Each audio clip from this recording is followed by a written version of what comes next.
2월 4일 금요일 새벽기도 하나님께 함께 예배드리겠습니다. 찬송 421장, 찬송가 421장입니다.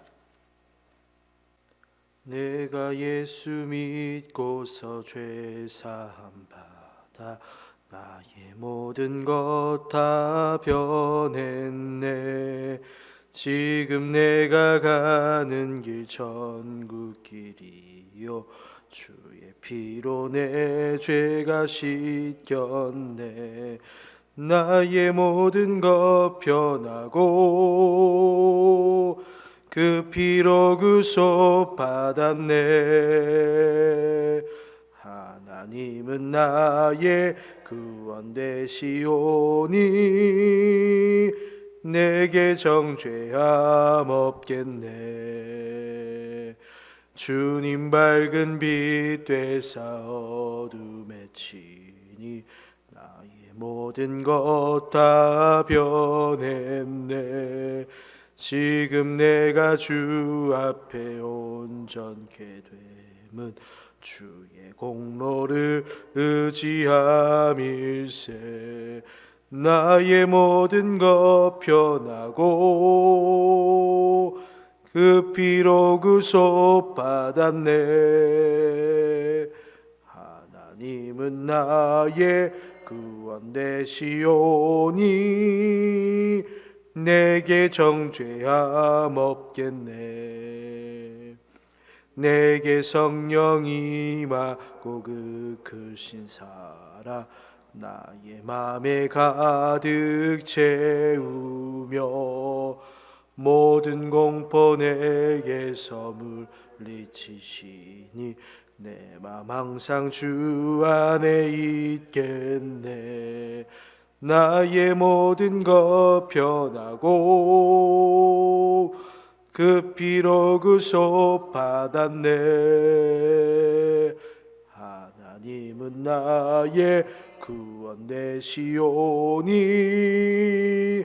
내게 정죄함 없겠네. 함께 나눌 하나님의 말씀, 레위기 22장 31절에서 33절까지 말씀입니다. 우리 세 구절 말씀인데요, 합독해서 읽겠습니다. 너희는 내 계명을 지키며 행하라. 나는 여호와이니라.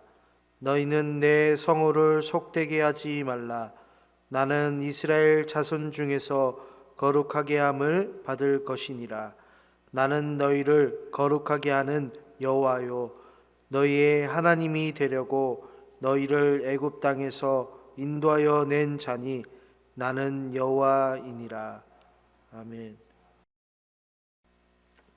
레위기는 예배로 가득 차 있는 성경인데요, 그 예배는 우리 삶 속에서 가득 넘쳐야겠죠. 그런 점에서 레위기는 우리에게 예배를 정말 잘 가르쳐 주고 있는데요, 우리가 예배라고 한다면 우리 공적인 예배를 먼저 떠올리는데, 주일날 우리 오전 예배, 그리고 수요 예배, 새벽 기도, 이런 것을 생각하는데, 사실 예배란 오늘 말씀에도 보면 하나님께 영광을 돌리는 것이기에 정해놓은 시간에만 그 예배를 가둬놓으면 안 된다라는 게 오늘 말씀이라고 할 수 있는데요, 즉 우리가 드리는 예배는, 어떤 공식 예배는 사실상 우리 삶의 예배를 더욱 확대시키는 역할을 하는 것이죠. 그래서 그 공식 예배가 우리에게 주는 의미는 우리 삶 전반적으로 그 예배에 하나님께 영광을 돌리는 삶을 더욱 살 수 있도록 우리를 촉구하고 있는데요, 반대로 그 공식 예배만 드리고서 우리의 할 일을 다 마쳤다라고 생각하면 안 된다라는 말과도 같아요. 31절부터 33절까지 봤는데 그 말씀은 이제까지 나왔던 계명들, 그리고 부탁들, 하나님이 하신 명령들, 그것을 이제 잘 결론으로 이렇게 마무리하는 그런 구절 중에 하나인데, 너희는 예배 시간에만 내 계명을 지키며 행하라. 나는 여호와이니라. 이렇게 결론 맺지 않으시고 어떤 특정 시간을 하나님께서 지금 정해놓고 그 시간에만 이 계명을 지키라고 명하신 것이 아니라는 것이죠. 하나님께 영광을 돌리고 하나님의 백성으로서 구별된 삶을 사는 것은 예배 시간에만 그 구별된 삶을 사는 것은 아니라는 거예요. 그런데 사람들은 어떤 자신의 편의를 위해서 그 시간을, 어떤 장소를 그 교회에만 묶어서 생각을 한다는 것이죠. 사단은 반드시 우리에게 우리 삶의 일부에만 그 예배의 자리를 마련하라고 유혹한다는 것이 사단의 공격과 다름없어요. 그 예배의 자리는 고귀하고 그리고 신비롭고 놀라운 자리라면서 우리에게 그것만 지키면, 그 시간만 지키면, 그 장소에만 있으면 우리는 복을 받는 것이라고 시험하는 것이죠. 이것이 사단이 오늘날 우리에게 주는 유혹이에요. 그렇다면 사람들은 예배만 시간에 묶어서 둘까요? 사실은 예배보다 그 예배를 우리에게 제공해 주시고, 그리고 그 예배를 우리에게 가르쳐 주신 하나님도 그 시간과 장소에 가둬버린다는 것이 문제죠. 어떤 시간, 어떤 장소에만 하나님을 묶어둔다라는 거예요. 거기서 우리의 삶에, 우리 예배에 비극이 시작이 돼요. 겉과 속이 다르다는 어떤 모습이 어디서 나올까요? 교회 안과 밖에서가 다르다. 그것이 우리 삶의 비극이라 할 수 있죠. 그래서 사실 그런 말들을 들으면 우리는 먼저 인정해야 될 게 있는데, 사실 교회 안과 밖의 간격이 다를 수밖에 없죠. 당연히 다르죠. 왜냐하면 사람은 시간과 공간에 따로 적응을 하거든요.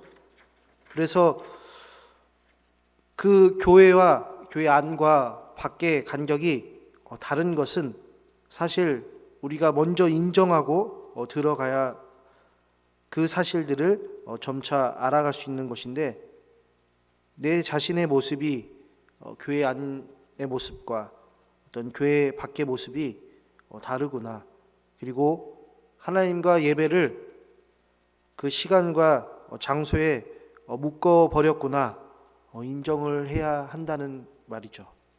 그러니까 레위기에 나오는 계명들은 이렇게 하지 말라, 저렇게 하지 말라, 이렇게 해라, 내가 잘못한 것들, 남들이 볼 수 있는 사실 문제도 있지만 대개 자신의 양심에 따라 잘못을 했음을 먼저 인정을 해야 한다라는 거예요.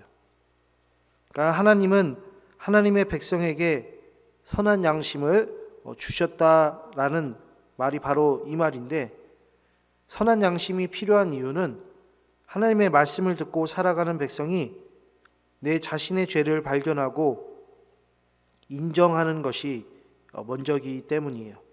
그리고 그 죄를 다시 짓지 않으려고 하는 것이죠.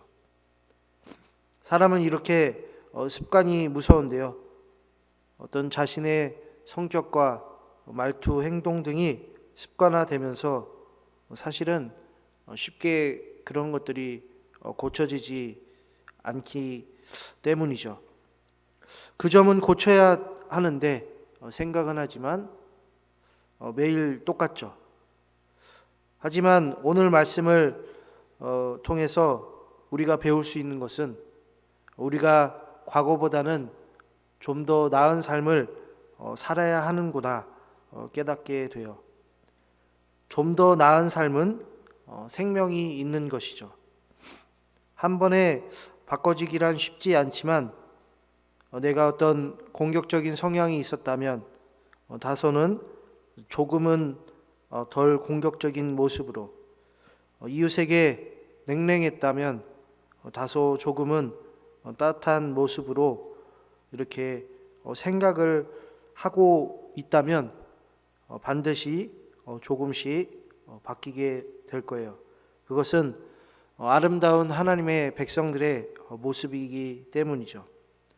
하나님의 백성이란 죽음의 성향에서 생명의 성향으로 바뀌는 거예요. 하나님이 우리를 예수 그리스도를 통해서 살리신 것처럼 우리도 남들을 살릴 수 있는 자들이 되는 것이죠.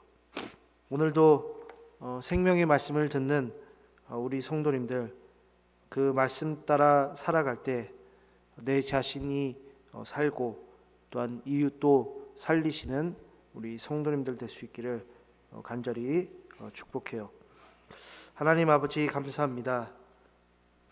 오늘 하나님께서 우리에게 명령하신 것은 하나님의 계명을 지키라고 명령하셨습니다.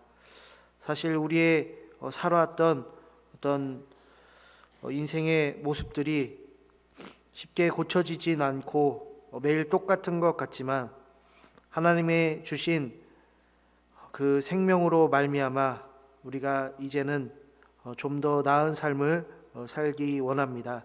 하나님께서 은혜를 베풀어 주셔서 우리의 잘못된 모습들을, 하나님의 백성이 아닌 모습들을 하나님 하나씩 조금씩 지워가게 하여 주시고 더욱 하나님을 드러내며 하나님을 증거하는 거룩한 백성으로서 살아갈 수 있도록 하나님이 복을 내려 주옵소서. 예수님 이름으로 기도합니다. 아멘. 하늘에 계신 우리 아버지, 아버지의 이름을 거룩하게 하시며 아버지의 나라가 오게 하시며 아버지의 뜻이 하늘에서와 같이 땅에서도 이루어지게 하소서. 오늘 우리에게 일용할 양식을 주시고 우리가 우리에게 잘못한 사람을 용서하여 준 것 같이 우리 죄를 용서하여 주시고 우리를 시험에 빠지지 않게 하시고 악에서 구하소서. 나라와 권능과 영광이 영원히 아버지의 것입니다. 아멘. 이 새벽에 함께 기도할 때 우리 성도님들과 그 가정의 건강함 또한 은혜, 복을 위해서 또한 목사님과 그 가정 위해서 또한 각 기관과 각 구역 그리고 교회 학교를 위해서 세계 선교를 위해서 그리고 개인 기도 제목 놓고 함께 기도로 나아가겠습니다.